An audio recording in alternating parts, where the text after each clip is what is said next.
Hi everyone, welcome back to my channel. Today I want to talk about the new movie Doctor Strange in the Multiverse of Madness. Multiverse of Madness is directed by Sam Raimi, who directed all three of the Tobey Maguire Spider-Man films that were beloved in my childhood. But what I didn't know is that he's mostly known for having directed many horror films, including a lot of the Evil Dead films. This Doctor Strange film looked a bit darker and seemed like an interesting continuation in the Marvel Universe given the introduction of the multiverse and what came after WandaVision. The synopsis is as follows. Dr. Stephen Strange casts a forbidden spell that opens a portal to the multiverse. However, a threat emerges that may be too big for his team to handle. So without further ado, let's get into the 6 things that make a movie great. Number 1, the plot. Given what happens immediately in this film, the synopsis that I just read is a pretty poor representation of what actually happens in this film. The actual plot is this. Doctor Strange happens to run into a girl named America Chavez while he's fighting this clearly alien creature. The special thing about America is that she has the ability to jump through multiple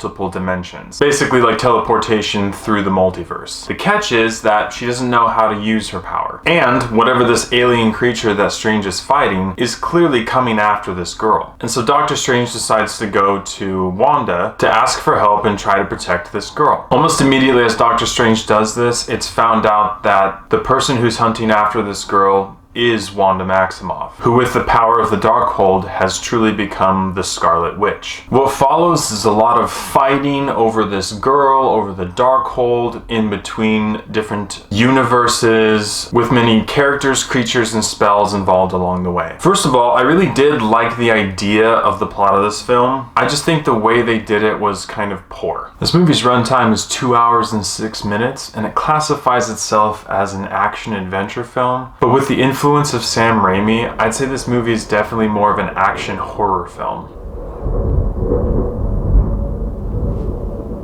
And I think that the focus of the horror elements of this film actually took away from a lot of the storytelling. It was certainly a creative move, and the Scarlet Witch is evil, but that doesn't necessarily have to mean that this movie takes a turn for horror. And in the end, I honestly wish it wouldn't have. Instead of them outing Wanda as the Scarlet Witch immediately, I think it would have made a much better film to have her start to work with Strange and then have there be a slow reveal as the Darkhold changes Wanda to where Strange realizes that Wanda is the person hunting after this girl. Instead, what ended up happening kind of felt anticlimactic and a bit abrupt even after the events of WandaVision. So plot gets a 50-50. 2 is family friendliness. This is one of the darkest Marvel movies I've ever seen. I don't remember there being any sexuality at all, even sexual references, but this movie is really dark. There's seances, there's witchcraft, there's possession, and the thing that caught me off guard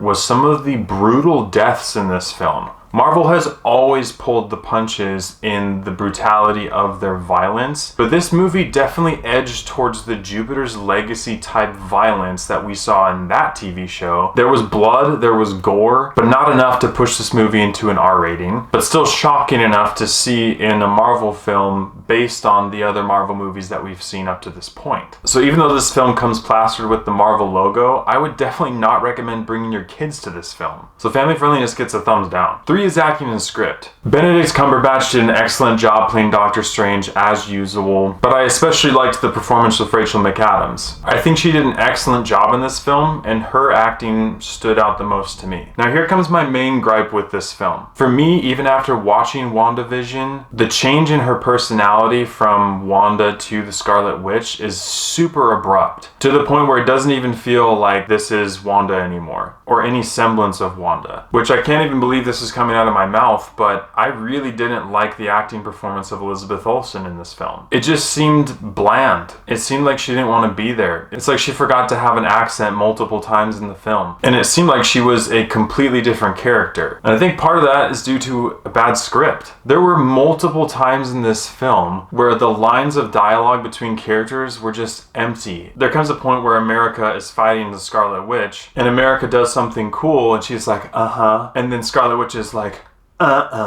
Are we freaking cavemen? Like, this is stupid. For a movie that had so many cool concepts and such a cool idea to work with, the script was absolutely a detriment to this film. Dialogue is important, and this movie was terrible with it. So acting and script get a thumbs down. 4 is character development. There was some good development between Strange and Christine, but that wasn't the focal point of this film, and it kind of felt like a distracted subplot more than it felt like they were actually giving any real attention to it. And I don't feel like Doctor Strange really had a lot of character development in this film. And the part that disappointed me was that I thought there would be a lot more development with the character of Wanda. But because of the abrupt nature of her character change, she didn't get a ton of development either. Obviously, we know what has happened to her in the past and it was horrific, but it seemed like the character she portrayed in this film didn't have any of that backstory and kind of was just standing there all alone. And while they introduced America Chavez into the Marvel Universe, her character wasn't developed whatsoever. You can try to throw in a couple integral moments here and there to give a sense of character development, but I didn't really feel it with her character. She felt really out of place, which is a bummer because she's a cool character. So overall, I didn't really feel any really deep character connection to this film, and so I have to give character development a thumbs down. 5 is visuals and CGI. Some of the visuals in this movie were great. I thought that a lot of the fight scenes, especially throughout the multiverse, were really cool, and that a lot of what you got to see on screen was very creative and colorful and imaginative. In addition to this, most of the CGI is good, but unfortunately there was some CGI that stood out pretty badly to me. This film does rely heavily on CGI because a lot of it takes place in the multiverse, but the CGI seemed pretty lopsided when it came to where their money went for it. For the most part, the visuals and CGI were pretty cool, so I have to give visuals and CGI a thumbs up. And 6 is rewatchability. I really wanted to like this film more than I did. I'm a big fan of Doctor Strange and his abilities and who he is as a character and the way that that is portrayed on screen. And this movie came in with a very interesting concept that I thought could have played a lot better. There was introductions to some really cool new characters, and there were many cameos used throughout the multiverse that were the best part about this movie. But this movie was extremely dark. A lot of the same language that's used in demonic thrillers was used in this movie, just branded with the Marvel logo. Even with that, it's still an MCU film, but I'm actually pretty torn over whether or not I'd watch it again. So rewatchability gets a 50-50. With all areas considered, I have to give Doctor Strange in the Multiverse of Madness a 6.5 out of 10. This movie had some really interesting concepts. It had a plot with a lot of potential. It had the introduction of and a lot of cameos of a lot of really cool characters. It had some hard-hitting action, but it was extremely dark. And above that, had a pretty terrible script, which is pretty hard to look past in this film. This movie does have some future implications with the MCU overall, but not enough to really wow me or make me super interested and invested in what's to come. So that being said, if you're a hardcore Marvel fan, then you're probably going to go see this movie anyways. But if you're a casual Marvel viewer and you like the uplifting nature that the films usually have, I don't think that you would enjoy seeing this movie in theaters. Thank you so much for watching. If you've seen Doctor Strange in the Multiverse of Madness, please let me know what you thought about it in the comments below. As always, I appreciate your love and support, and I'll catch you guys and gals in the next one.